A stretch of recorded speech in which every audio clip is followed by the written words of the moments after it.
The death penalty has been debated for centuries due to its economic, scientific, and religious implications. The modern debate over the death penalty and capital punishment as a whole led us to our team thesis of: the death penalty is an ineffective way of punishing someone who has failed to abide by the law. The question that guided our research was, is the death penalty a humane and effective practice? Now on to Rose with the team solution. So for our team solution, I believe that we should abolish the death penalty to make the education better at an early age to lower violence and crimes in our country. Researchers have found that better education and community would increase the number of high school graduates and decrease people from joining gangs to make a living. The limitations to the source is that we could not ensure closure to the public, to the person that had been affected by the criminal. However, the implication of the source is that death penalty costs more than life without parole. From looking through the economical lens, I found that the death penalty is more expensive for taxpayers and does not increase public safety and has no effect in decreasing the murder rate in our nation. States with capital punishment waste excessively on it and causes more damage to the country by wasting the money insufficiently. In an article by Philip Cook, a professor of economics and psychology at Duke University, found that North Carolina wastes around $8.1 million a year just on capital cases. In a research study by Lee Bienen, a licensed lawyer in a few states, found that a death penalty in California will cost around additional $90,000 just for a case, while life without parole will only cost around $34,000 a year. Therefore, a death penalty case takes 10 to 15 years, in which death row inmates turn out to be innocent, pass away, or commit suicide before their execution. Continuing on, most Americans who support the death penalty believe that the death penalty would lower the murder rate in the nation. However, Huffington Post included the 2000 FBI crime report of 2016 of 17,250 murders, in which 5.3 murder rate per 100,000 people. And Johnny Torres, a contributor, reports that 25 states have the lowest murder rate. Out of the 25 states, 14 don't have the death penalty and 11 do. As I continue on to this graph from Death Penalty Information Center, it shows that from 1996 to 2016, our murder rate in non-death penalty states, which is the lighter color, orange or pink, that has been lower for 26 years than death penalty states. Now I'll be passing it on. As a solution, the American Civil Liberty Union included that abolishing the death penalty in all states will save the time of courts, prosecuting attorneys, defense counsel, juries, and courtrooms, and law enforcement inferior. Bannon also found that New Jersey has saved around $1.46 million a year just by abolishing the death penalty.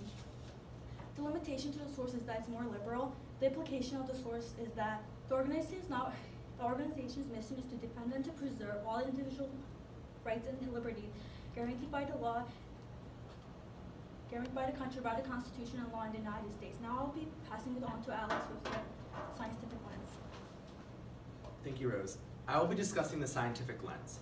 My research led me to my thesis of lethal injection has not been tested enough to be used as a form of capital punishment. This is due to the complex chemicals being manufactured by compound pharmacies and the chance for a botched execution. The complex chemicals used in lethal injections are unpredictable due to where they are being manufactured. According to the Death Penalty Information Center, compound pharmacies combine, mix, or alter drugs.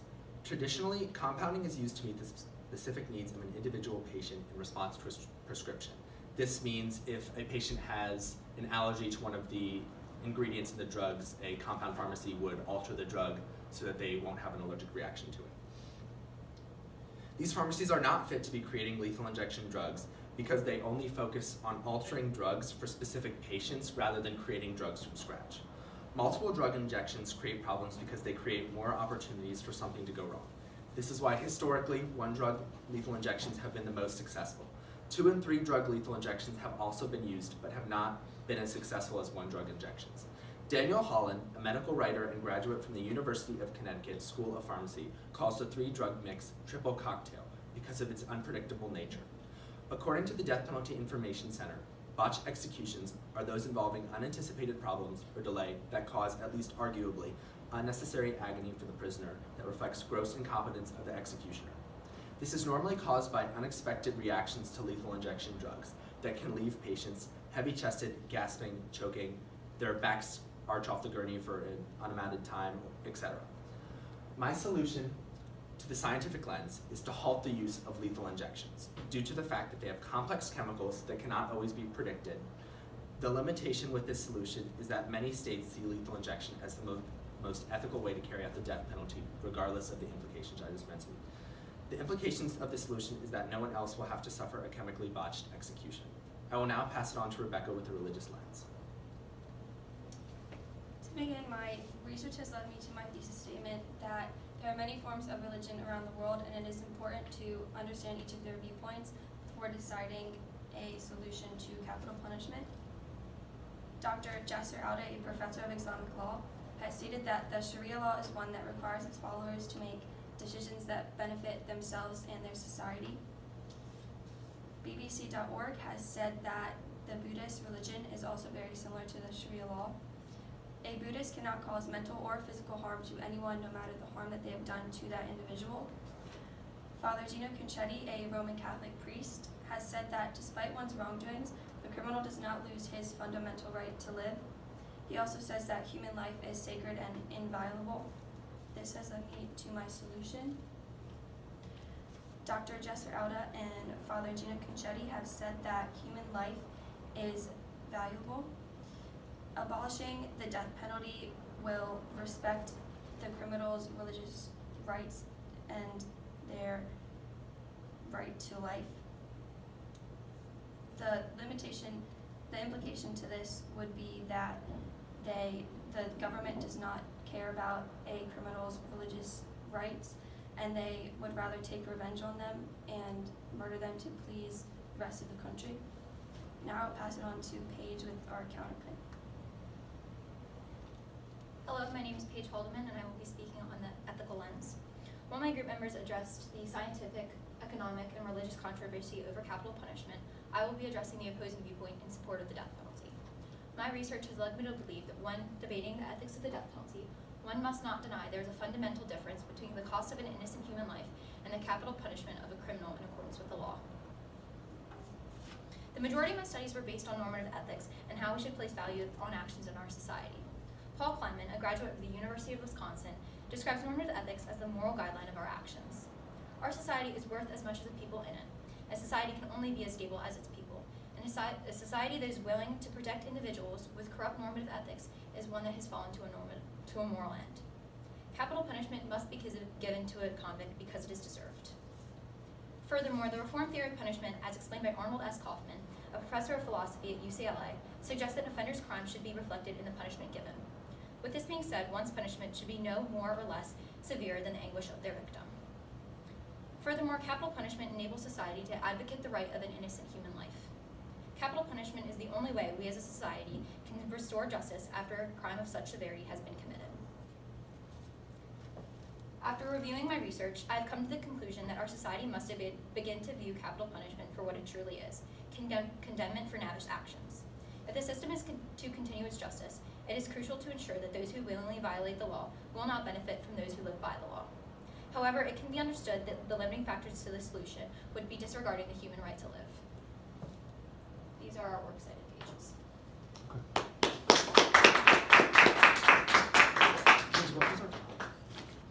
Okay, folks, let me go around here and ask each of you a question. Becca, we're going to start with you. All right. So, how did you decide to include Paige's perspective or lens in the conclusions of your presentation? Well, religion and ethics usually come together, so it was hard to keep ours separate even though she's our counterclaim. So I didn't really want to involve ethics in my presentation or my research, just so we could keep it separate.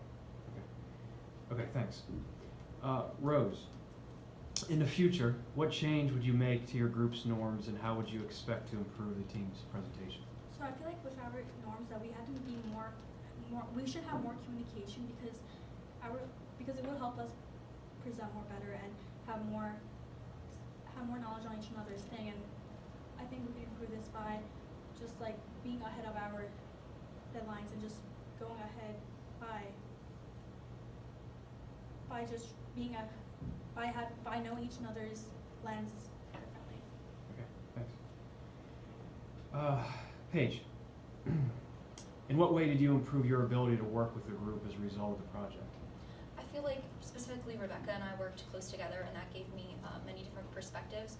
We were able to work closely together, closer to the deadline, to understand each other and to review our work. And I felt like personally with Rebecca, it was, as she said, a hard topic to go through, especially because we kind of overlapped, even though I had the counterclaim.